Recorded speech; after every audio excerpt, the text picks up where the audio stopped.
नाम यद विद्याधरगुणायते वर्तमान महावीर स्वामी भगवान की जय हो। अजय तमध्वचार महाराज की जय हो। निर्वाणी माता की जय हो। अजय तमध्वचार महाराज के द्वारा यहाँ पर शिक्षा व्रतों का वर्णन चल रहा है कि किस प्रकार व्यक्ति यदि शिक्षा व्रत को धारण करता है तो कौन कौन से शिक्षा व्रत उसे धारण करने चाहिए, जिसमें प्रथम देशवकाशिक, दूसरा सामायिक और तीसरा ये यहाँ पर जो वर्णन चल रहा है वो प्रोषद उपवास। प्रोषद उपवास का मतलब होता है कि प्रोषद और उपवास दोनों अलग अलग शब्द हैं। प्रोषद जैसे अष्टमी का उपवास करना है तो सप्तमी का प्रोषद करना पड़ेगा। प्रोषद का मतलब होता है एक आसन, पूरे 24 घंटे में केवल एक स्थान पर बैठकर एक बार में भोजन पानी लेना और फिर अगले दिन उपवास करना। अष्टमी के दिन पूरे दिन निर्जल और फिर दसवीं के दिन भगवान का अभिषेक आदि करने के बाद नौमी के दिन और फिर से प्रोषद करना यानी एक आसन करना। ये पूरा 3 दिन की प्रोसेस है प्रोषद उपवास की। दो दिन एक आसन, 2 दिन एक आसन और 1 दिन उपवास बीच में। तो ये 3 दिवसीय कार्यक्रम होता है प्रोषद उपवास का, जिसे व्रती लोग करते हैं। महाराज लोग तो करते ही है, क्योंकि महाराज लोग तो 24 घंटे में वैसे भी एक बार खाना खाते हैं, आहार लेते हैं, तो उनको तो अष्टमी को जैसा उपवास करना है तो उनका सप्तमी को भी प्रोषद होगा और महाराज का तो प्रोषद ही होता है हमेशा, तो उनका तो प्रोषद उपवास का पालन हो ही जाता है यदि वो अष्टमी और चौदह का उपवास रखते हैं तो। अब यहाँ पर श्री तमध्वज स्वामी प्रोषद उपवास का लक्षण परिक्षेत्र के पूर्वी श्लोक में लिख चुके हैं। उसके बाद के श्लोकों में उपवास के दिन ना करने योग्य क्रियाओं का वर्णन भी कर चुके हैं। उन्होंने साफ कहा कि जितने समय उपवास रखो उस समय कसायों को बिल्कुल कम करना, बिल्कुल इंद्रिय विषयों को कंट्रोल में रखना, ये भी आवश्यक है। यदि ये 2 क्रियाएं नहीं होती तब तीसरे स्थान पर उनको भोजन का त्याग रखा है। पहले ये 2 क्रियाएं जब आवश्यक बताई हैं, यदि ये 2 क्रियाएं इनके साथ नहीं होती तो फिर उपवास न होकर वो उल्लंघन हो जाता है। अब इस श्लोक में उन्होंने पुनः उपवास, प्रोषद और प्रोषद उपवास का लक्षण लिखा है जो कि कुंडक का प्रतीक होता है। यहाँ उपवास का लक्षण तो वही है कि 16वें श्लोक में लिखा, परंतु प्रोषद का लक्षण अतिरिक्त लिखा हुआ है। प्रोषद उपवास और प्रोषद उपवास दोनों अलग अलग जानना चाहिए। प्रोषदों के साथ जो उपवास है उसे प्रोषदोपवास कहा जाता है। अन्य ग्रंथों में प्रोषद का अर्थ पर्व, अष्टमी, चतुर्दशी लिखा है।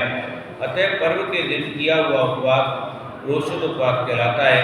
वहाँ धारणा और पारणा के दिन एक आसन करने की चर्चा नहीं है, यानी जो एक दिन पहले होता है वो धारणा होती है, फिर उपवास होता है और फिर नौमी के दिन जो होता है वो पारणा होता है। धारणा, उपवास और पारणा।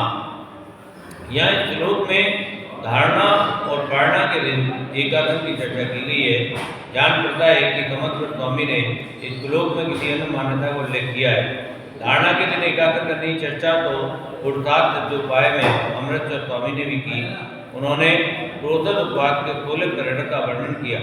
ये उन्होंने 16 पहर का वर्णन करते हुए लिखा है। तमध्वज स्वामी ने 32 पहर का वर्णन किया है। उपवास के दिन 32 पहर, एक दिन में पहर ना 8 पहर का होता ना, एक 4 पहर पहले दिन के 4 अगले दिन के, ऐसा करके 16 24 तो हुए, 16 हुए, 32 कैसे हुए? 400 बताएंगे क्या है। उपवास का पूर्व मध्याह्न का भोजन करने के बाद उपवास का नियम लेकर एकांत वसतिका में चला जाना चाहिए। इस संदर्भ में उन्होंने 3 दिन के मध्याह्न तक का वर्णन दिया है। इससे सिद्ध होता है कि धारणा के दिन एकासन किया जाता है, परंतु पारणा के दिन एकासन की चर्चा अनंत देखने में नहीं आई। इस श्लोक में आरंभ का अर्थ संत टीकाचार्य ने शुक्र दुक्ति किया है, पर आरंभ का शुक्र दुक्ति कैसे हो गया ये बुद्धि में नहीं आता। आरंभ का अर्थ आरंभ ही है। उपवास के दिन मध्याह्न के भोजन के बाद उपवास का नियम लेकर मुक्त समस्त आरंभ हुआ था। सभी आरंभों से मुक्त रहना है उनको, यदि उपवास करना है तो। अब 16 पैर के बाद वे आरंभ गृहस्थी के अन्य कार्य के लिए स्वतंत्र हो जाता है। लेकिन एक गृहस्थ तो है, अब गृहस्थी चलानी है तो आरंभ आदि करने पड़ेंगे, कार्य उसको करने ही पड़ेंगे। ये अर्थ प्रसंग के अनुसार संगीत प्रतीत होता है। वर्तमान में उपवास के 3 रूप प्रचलित हैं, 16 पैर का, 12 पैर का और 8 पैर का। 32 नहीं है, 16, 12, 8। 32 का लिखा था इसमें, 32 कहीं लिख के आ गया था ना। 16 पैर का उपवास पूर्ण मध्याह्न भोजन से शुरू होता है और द्वितीय दिन के दोपहर तक चलता है। 12 पैर का उपवास पूर्ण त्याग भोजन से शुरू होता है और अगले दिन सूर्य तक चलता है। 8 पैर का उपवास पूर्व दिवस से लेके अगले दिन सूर्योदय तक चलता है। अब इस प्रोषण उपवास के विचार बताए गए।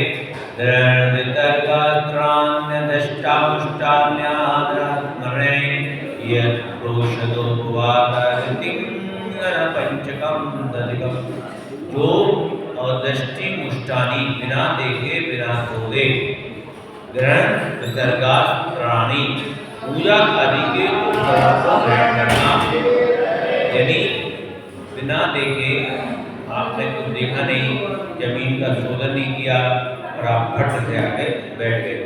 यहाँ पर आचार्य ने कहा कि यदि पोषण उपवास आपने व्रत लिया है या व्रत किया है तो आप जब भी उठें बैठें पूरा देख के बैठें, कोई जीव तो नहीं है, कहीं कोई जीव हिंसा तो नहीं हो रही, और पूजा आदि के उपकरण भी ग्रहण करना, वो शोधन करके करना, अच्छे से देख के करना। और यहाँ पर मल मूत्र आदि को छोड़ना, कि जंगल में जब जाते हैं तो वहाँ का वर्णन है। आजकल तो ऐसा नहीं है। बिस्तर आदि को बचाना अपने लिए, जब सोना है चटाई दरी आदि पर, तो पहले उस जगह का शोधन कर लें और उसके बाद वहाँ पर सोएं। आवश्यक आदि में अनादर करना, जो आवश्यक कार्य है उसका अनादर करना, योग क्रियाओं को भूल जाना, तदिंद्रिय, वे ये दोषित उपवास शिक्षा के 5 अतिचार हैं, उल्लंघन है। देखे बाद तो देविन ही पूलन द्रव्यों को लेना, जहाँ कहीं भी दरी बिछाना, मल मूत्रों को तज देना, जहाँ अनादर होना होना, विस्मृति भी वे कभी कभी, दोष दोषदा पात के हैं, कहते हैं है खुदी कभी। या जीव जंतु है या नहीं, इस प्रकार चक्षु से देखना दृष्ट कहलाता है, और कोमल उपकरण से प्रमार्जन करना मष्ट कहलाता है। इससे ये दोनों ना हो उसे अदिष्ट मिष्ट कहते हैं। अदिष्ट मिष्ट शब्द का संबंध ग्रहण विसर्ग और आचरण इन तीनों के साथ होता है।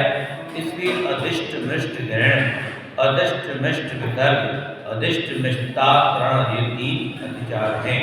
अदिष्ट मिष्ट ग्रहण अतिचार उससे होता है जो भूख से पीड़ित होकर अरहत आदि की पूजा के उपकरण और अपने वस्त्र आदि को बिना देखे ही बिना छोड़े ग्रहण करता है।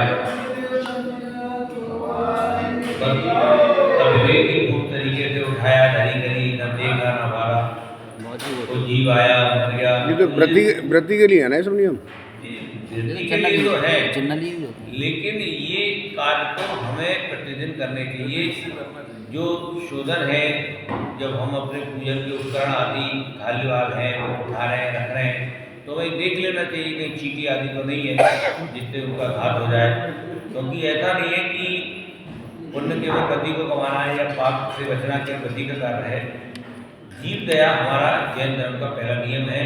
यदि जीव दया हमारे अंदर नहीं है तो हम जैन धर्म का पालन किसी भी स्टेज पर नहीं कर सकते।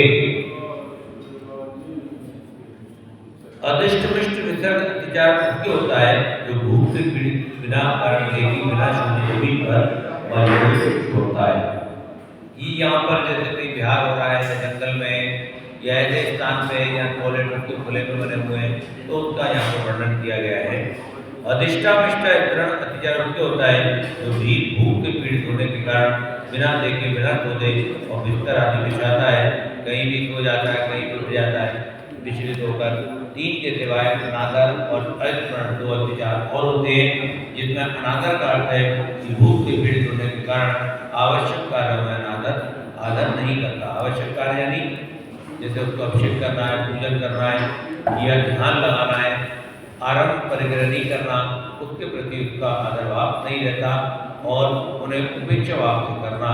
जैसे बस किसी तरह ये टाइम काटना है रोशन उपवास का नियम तो ले लिया है, लेकिन अभी कट नहीं रहा, क्या करूं, इधर उधर लग गया, ये काम कर वो काम कर, टाइम पास करना, तो ये अनादर भाव नहीं करना, उपेक्षा भाव नहीं करना। और स्मरण का अर्थ है अनेकाग्रता और चित्त में एकाग्रता नहीं होना, चित्त को एकाग्र नहीं रख पाना, ये भी इसका अत्याचार है। यदि मन भटकाव की ओर जाएगा, इधर उधर भटकेगा, इधर उधर की बात करेगा, तो वो उसका ध्यान व्रतों में नहीं कर पाएगा। बोले शांतिनाथ भगवान की जय। के ज्ञान में तुझे लोका लोक वाणी मधुरा दे गुरु ये जनवाणी वाणी को जो बोलने जो तेरी शरण सने जीव को उठने वाले का ध्यान पार सदाई को कहा। बोले जनवाणी माता की जय, धर्म की